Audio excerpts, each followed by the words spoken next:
The power of exclusivity is undeniable when you're scaling up. You can take the path of keeping your prices the exact same the entire time that you're pushing up when you are trying to make more money. Or you can take the path of exclusivity, where you have limitations on the offer that allow you to drive up the price through time. All the big businesses out there, mainly high-ticket product businesses, do this. There's plenty of high-ticket service-based businesses that do this exact same thing. And we have a lot of clients over the years that have leveraged this same tactic. The power of exclusivity when scaling. It's a true honor to be able to break down this topic for you here today, as it is a powerful one. If you are new to the channel, my name's Jeremy Haynes. All we talk about around here is scaling up to $1 million months. We don't make income claims. We just take all the top lessons from the businesses that we've worked with over the years, that we've been there, done that with, and scaled up to these $1 million month levels. There is a 0.1% probability that you ever hit $10 million a year, let alone the big $12 million a year that represents $1 million months. So again, no income claims, just simply handing down the lessons of the people that have been there, done that to you right here on YouTube for free. So welcome in. If you're new, consider subscribing after you watch this. And of course, if you're already a subscriber, welcome back. It's an absolute pleasure to have you as always. Without further ado, let's dive in. Okay, the power of exclusivity. Let me just start at the base level for how this works, and then we'll work our way up to where you officially get the option and have the leverage to really be able to pull this off. We commonly see this the most inside of call funnels. So let's use the example that you are going to start the path and launch your call funnel. Okay, once you officially get a call funnel launched, here's where most people really fuck up right away. They immediately have a bunch of brand new salespeople that they'll dispatch onto the offer, which instantaneously fucks up the odds of being able to gain leverage in the process and speed the game along faster. Most business owners naturally do not want to be in the trenches and doing sales calls, yet they need to do that when they are very first launching a call funnel. And here's why. Unless you have extremely articulate salespeople, or unless you're smart enough to be leveraging LLMs and AI to be able to analyze sales calls and turn around and give sales manager level feedback and insights to you as the business owner to then turn around and tweak front-end messaging to attract more qualified people, you are likely just going to need to jump on the phone and take a handful of calls. The reason being, you have the most liability at the very beginning of the game when you're very first starting off and just launching something. So when you first launch, that's when you are most exposed to getting fucked and lighting your dollars on fire and never seeing them return. So simply put, either have really good articulate feedback that is messaging-based feedback into what is missing, who is coming on the phones, and whether the front end is aligning you with the right people on the back end who are actually showing up to these calls. There's all kinds of leverage in your statistics when you very first get started. As an example, if you have very base level assets in place for back-end selling, you have no confirmation page videos like breakout videos, you have no value dense email sequences, you just have some reminder emails and maybe a reminder text, your salespeople aren't even doing anything that would be considered a best practice when it comes to manual outreach, and you still have a remarkably high show rate, my friend, that is a phenomenal sign. That means that you likely have a hot offer and or that you have in-market demographics that you are successfully appealing to on the front end that are coming onto these calls with a need to buy whatever it is that you're selling. Whenever you first launch, if you have a shitty show rate and or you just get people on the phone who seem very entry level in their frame that they have on the interest spectrum, then you have some change that is going to need to occur to enter the later stages of scaling. Okay, so let me be clear when I say this. The interest spectrum is very simple. It starts off with curious, you then move up to general interest. From there, you have a high level of interest. And from there, you have convicted, AKA sold, okay? Generally, when you get leads that are in the more curious phase, these leads are considered early in the sales process. Your salespeople are gonna articulate them as cold. They could be qualified. They very likely will be qualified. But due to their interest being so entry level, there's a very low probability that they're gonna show up. And if they do show up, it's a very high probability that they're gonna be an education call instead of a sales call, which is gonna piss your salespeople off. And with most salespeople, you're gonna get extremely poor feedback as a result of having interested leads at only a curious level of interest. So to be clear, general interest and of course, highly interested, these are generally where you see more of your in-market audiences at, or just your well-framed audiences, okay? So when you get these two types of people on the phone, these are going to be considered good. These are going to be people that work through the pipeline, that actually close. This is what your marketing ideally appeals to, either through a combination of front-end selling tactics and back-end selling tactics. But even then, with the right front-end messaging alone, you can attract very qualified people through the game. Now, I want to be very direct when I say this. The reason that I encourage that at the base level when you first launch something, you get in the trenches and you figure out like who you're attracting, and or you leverage the power of the proper sales management or just AI nowadays to be able to get the necessary feedback to you regardless, to be able to turn around and make change with, you get out of this phase faster, okay? Because this phase is where most people fail. This phase specifically is where you have, again, the highest probability to just light your dollars on fire, incinerate them, and never see them again. Now, once you get to the point where you get some good feedback, and you've made the necessary changes on the front end, you've tweaked the messaging a bit, and you've started to see what specifically in terms of pain points, buying motives, just reasons people actually give a fuck to prioritize doing a deal with you. Those are the things that you in turn want to leverage both on the front end to attract those people in the first place. And then of course you want to follow all the back end selling systems that we encourage you to do here on this channel, okay? Now, you get to the point where you officially start getting good people on the phones, okay? Once you officially start seeing a consistent amount, this is the key, a consistent amount of good people showing up and booking, okay? And the main thing, again, I can't stress it enough, is that it's consistent. It's a majority of the time that this is occurring. This is when the game transitions to phase 3 extremely quickly. Generally in phase 2 here, with this good people officially start showing up at a high rate, this is when you can actually get some salespeople onto the phones. This is when you can generally start the process of taking yourself off the calls, because you now know from being in the trenches what you need to do to actually train your people to represent the business right way, close people at a high rate, and just overall turn dollars into far more dollars, okay? This is where you officially get ROAS positive, and this becomes where you start the scaling process, okay? Once you get here, this is when the leverage starts to build to eventually be able to start deploying exclusivity tactics. But you still don't have enough leverage at this phase to actually be capable of doing this. You've got to get to the point where you have damn near a full pipeline and you're close to being maxed out. That's the key. Once you get close to being maxed out,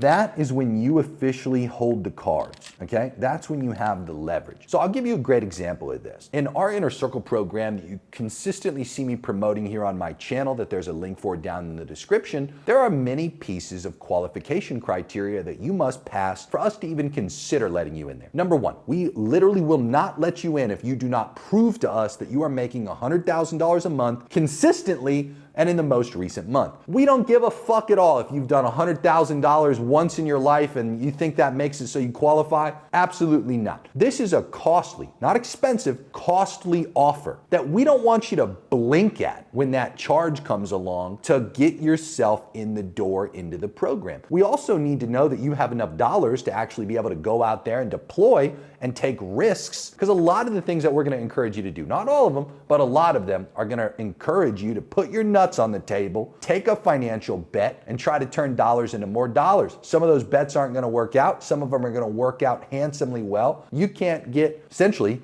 financially fucked in the process. You got to be comfortable when you're making these bets, okay? We have 17 current people in there that do more than $1 million a month. Average member joins in around 200 to 300K a month. We have people do extremely well in there. I won't sit here and make any kind of income claims associated with what you're going to have as an experience when you join in. However, the people that have joined in have done phenomenal, and they've done really well, and they've been able to pay for what it costs for the entire year in most instances within the first like 30 to 90 days, give or take the person. Now, outside of just having a minimum amount that you have to make, we also have a minimum time frame that we need a person to commit to. Generally, every single person who joins into that offer wants to make a huge sum of money. Now, to be clear, we don't guarantee they're going to make that sum of money, and we make that extremely well known. However, we understand the game. We're not dumb. Okay? You want to turn money into more money, and you want our help to do it. And that's what we do inside of that program, and we do it extremely well. However, it's very important to note that in order for us to help actually achieve a big result that you want and that we want for you too, it takes time. So we have people commit for a minimum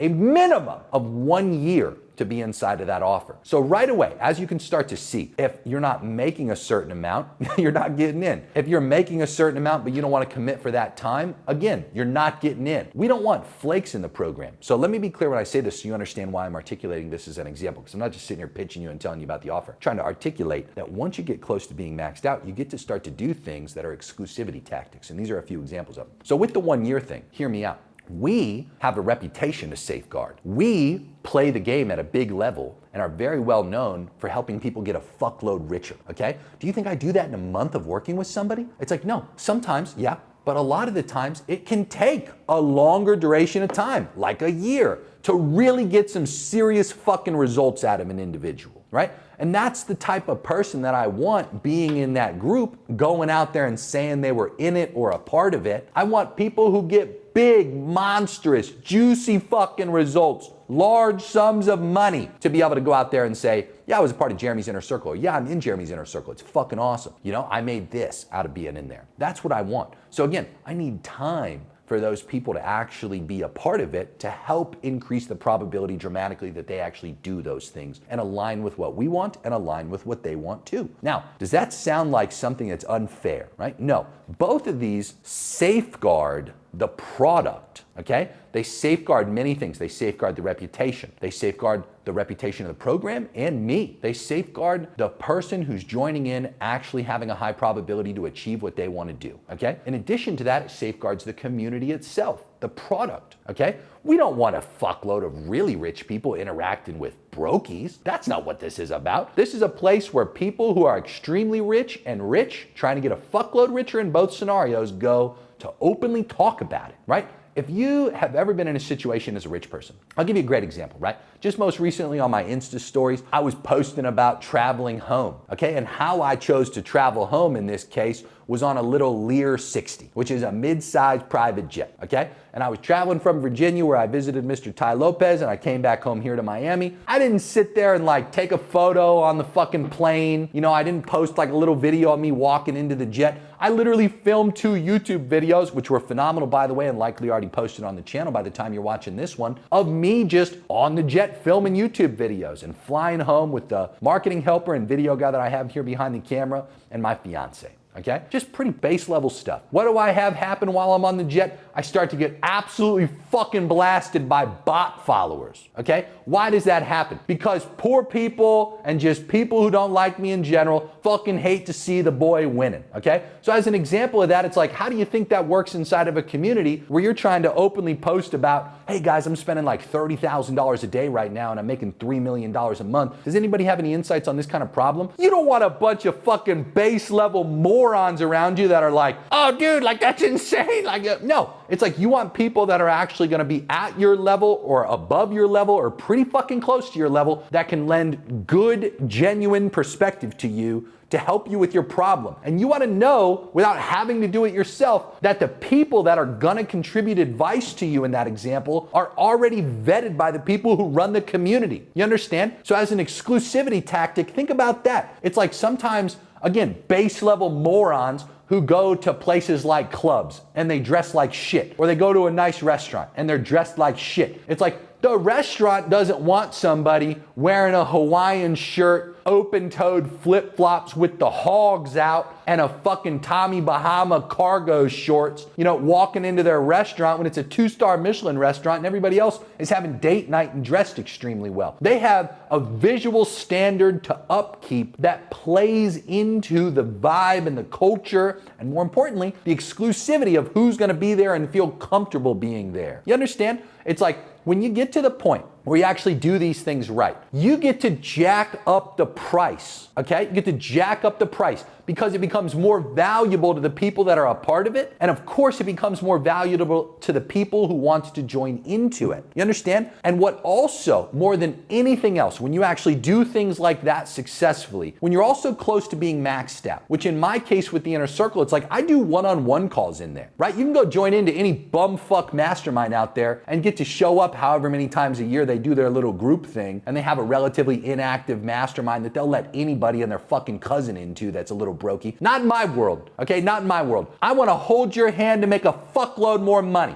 You understand? I give a fuck about you making a fuckload more money because I want to go out there and get richer by helping other people get a fuckload richer too. You understand? And when I do one-on-one, can I do that for a whole bunch of people? No, right? Okay, at my masterminds, I like to do them where I live. I think the vibe of going to the person that you're learning from, going to their crib, it's like right here in my penthouse, dude. This is where we currently do our masterminds. The last 4 places that I've had, from the original penthouse I had over on a little island here in Miami, to the beach house that we had during COVID, to the farm mansion that we had out in West Miami, to now the penthouse here in Miami, the newest penthouse. We do them in the crib. It's like downstairs we have a great large venue where we can fit about 150 people. That's why the group is limited to about 150 folks. Now, this is very important to understand. We, with those 2 components alone, are already pretty fucking close to capacity on the amount of people I can do one-on-one with and the amount of people that can show up to a mastermind. The scaled things in that offer are being a part of the community and doing the weekly group calls. Those are obviously scaled things. But what makes the offer have exclusivity tactics beyond the few that I've already peppered into you is the fact that I have limited availability to do one-on-ones and limited availability with the quantity of people I can fit and allow into my homes for the masterminds, okay? So hear me out. What does that do to the price? Okay? When I get more demand, which we get more demand literally every month without exaggerating to you, every month we get more people that fit that criteria, that we get to be more strict with about who we allow and who we don't allow in. I can't even quantify how many price increases we've had with the inner circle since its origination. It's been a lot. And we continue to drive it up, and it continues to make sense to buy into because the people that continue buying into it are more financially qualified, more probable to make the money back because they're more financially qualified.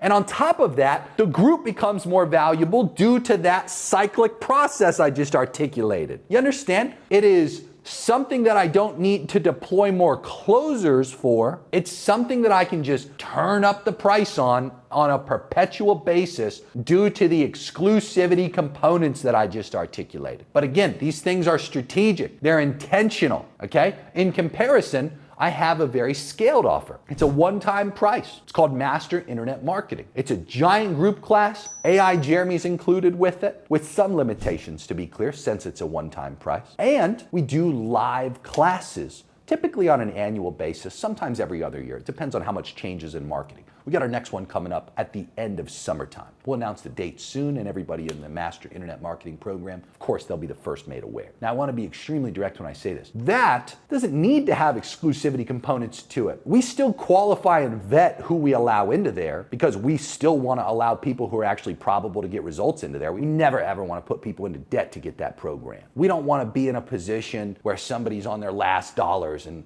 making their final bet on joining into that, thinking they're going to make all the fucking money in the world after being a part of it. Although to be fair, like some people have actually had that happen. But again, that's no way, shape, or form what we want to allow to occur. It's not somebody that we'd ideally want to sell. People have done that to us. They've hid it from us, and then they've later revealed their win to us with their extremely high-pressured scenario. So they essentially lie to us. But anyway, that doesn't require us to limit the quantity of people that buy it, okay? That specific offer, we can sell as much as possible. But let me be extremely clear when I say this. If I did want to jack up the price on that, okay? First of all, the easiest way to do it is just looking at the results of the people who go through it, seeing that they make a tremendous amount more than what they're paying, which is consistently true, and just starting the process of adding some of these exclusivity components. I can always just raise the price relative to the fact people are getting more results with it. And if that's the case, regardless of all the other exclusivity components that could be added, literally just based on the fact people are making more than what they've invested, that is the easiest justification to just start increasing price, which is the point I'm trying to make in this entire video.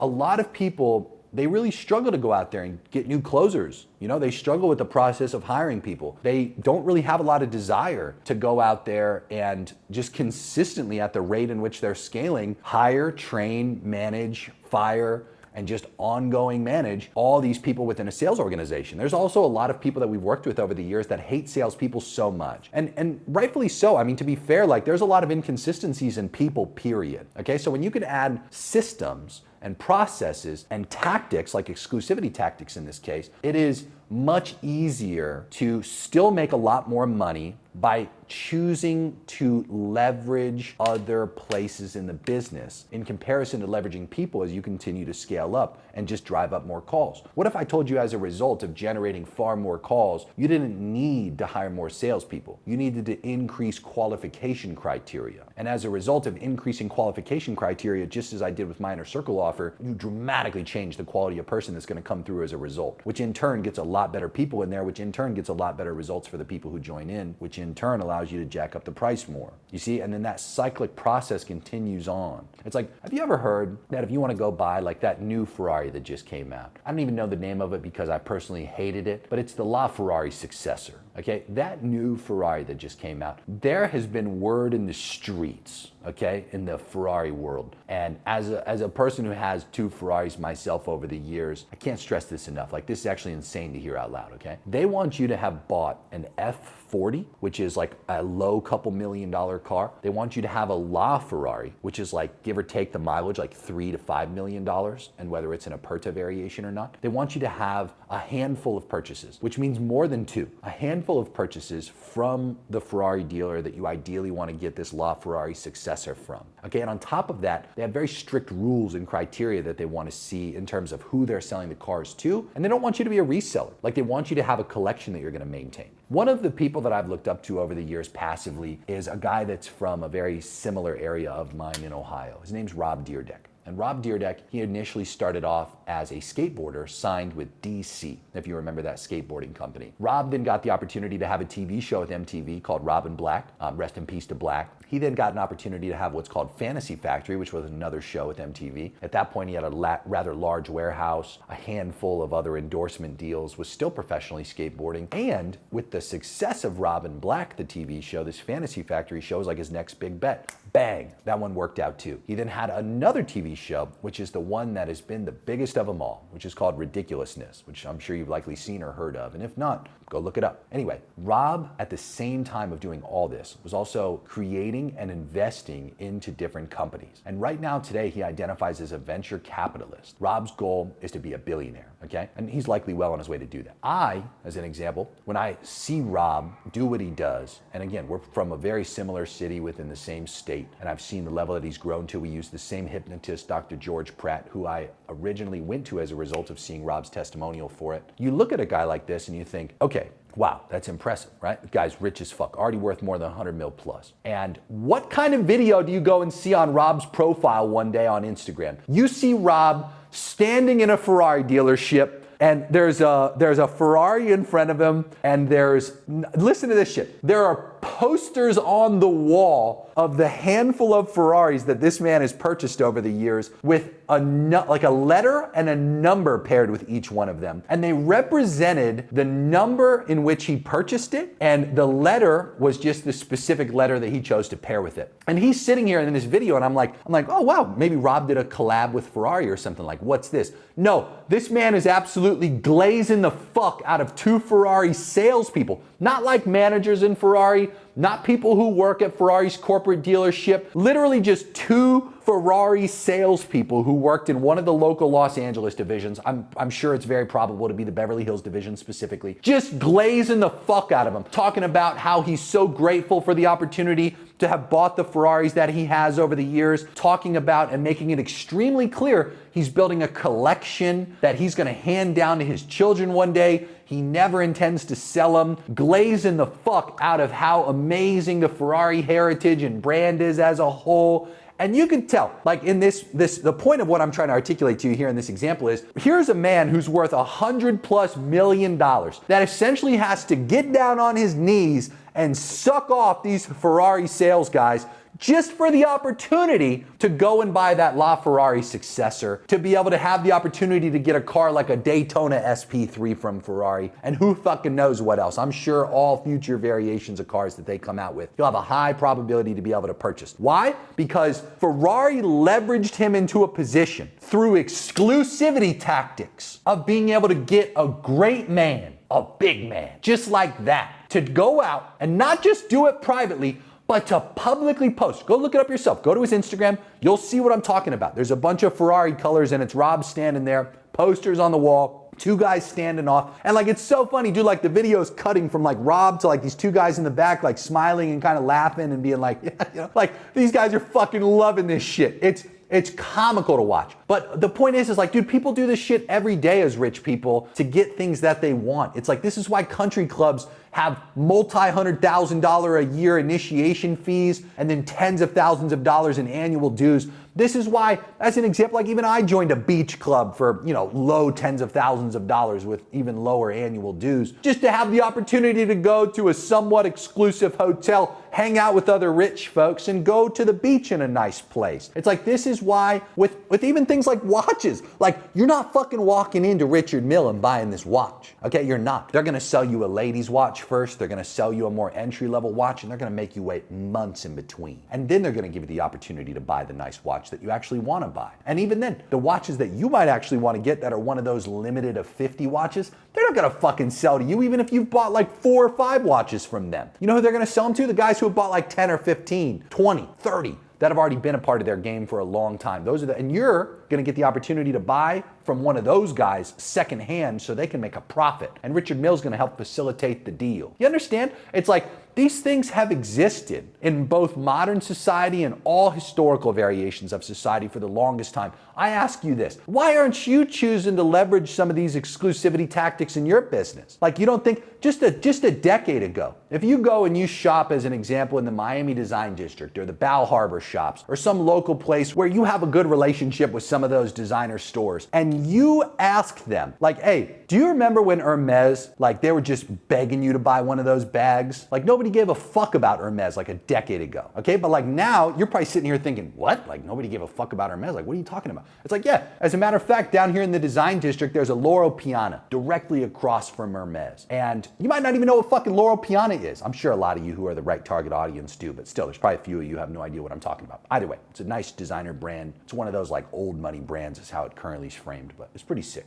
Anyway, right across from Loro Piana in the Miami Design District is an Hermes store. And one of the women who works there, she's one of my sales reps, she goes, yeah, I remember a decade ago, like these fucking Hermes people, like they were begging people to take the bags. Like now, it's like you can't go in there and beg for a bag, you know? Like they make you buy all kinds of bullshit. You can go on TikTok is a great example of this, or Instagram, or even YouTube, dude, where there's women who will, and dudes, a lot of gay dudes, but still, just dudes and women in general, that are gonna post strategies to put you on game on what you need to buy first, how to develop a strategic relationship, what location you might need to fly to have a higher probability to be able to buy a bag, just to be able to buy a fucking bag. You understand? It's like, that's all just exclusivity tactics. Again, I ask you as simple as this. Like, why do you think Hermes a decade ago wasn't able to have that leverage, and why do you think they are now? It all starts with being close to being maxed out. So what Hermes likely did in that example, and what Ferrari does too in this case, is they just strategically pull back the amount of production on their products. With services, as an example, it's the same kind of concept. We're just going to strategically pull back the quantity of people that we allow ourselves to deliver to. And as a result, immediately we're going to increase demand. You see? Think about this. It's like, I'll give you a great example. I remember I watched this one Hermosi video. It was one of those little short form clips that the guy does. And he said, he was giving tips about the best agency owners to work with. And I thought it was really relatable because like I had a lot of these tactics. One of the tactics that I want to highlight is he goes, the best agencies are always maxed out. Like they have like a waiting list. Like when you actively want to work with one of these really good marketing agencies, like they're probably going to tell you to get fucked and just put you on a list and you're going to have to wait, right? It's like, that's leverage, dude. That's leverage, right? That's because they strategically have a limit. It's like, I could work with more clients, but I don't want to work with more clients. I don't like working with a fuckload of clients. I like working with the best possible people I can work with that I can make a fuckload of money with. So if somebody strategically comes along and they fit that criteria, absolutely we'll let them in the door. One of my buddies lives across the street here, Brandon Carter, right? The big BBC, okay? He says that one of his favorite things to do, right? He has a Richard Mille, I think it's the RM10 if I'm not mistaken. And he's like, dude, I think it's so funny. Like I can go to the Rolex store and if I wear that watch, they'll go to the back and immediately pull out some heavy hitters for me that somebody else literally right next to me might be begging for the opportunity to buy. And they're getting told they're getting put on a wait list. It's like, well, why does Brandon get the opportunity to walk in there and they offer him a watch that somebody else is getting put on a wait list for? It's because he's the right type of person that they want to have buy. And they also know that he's going to be able to buy.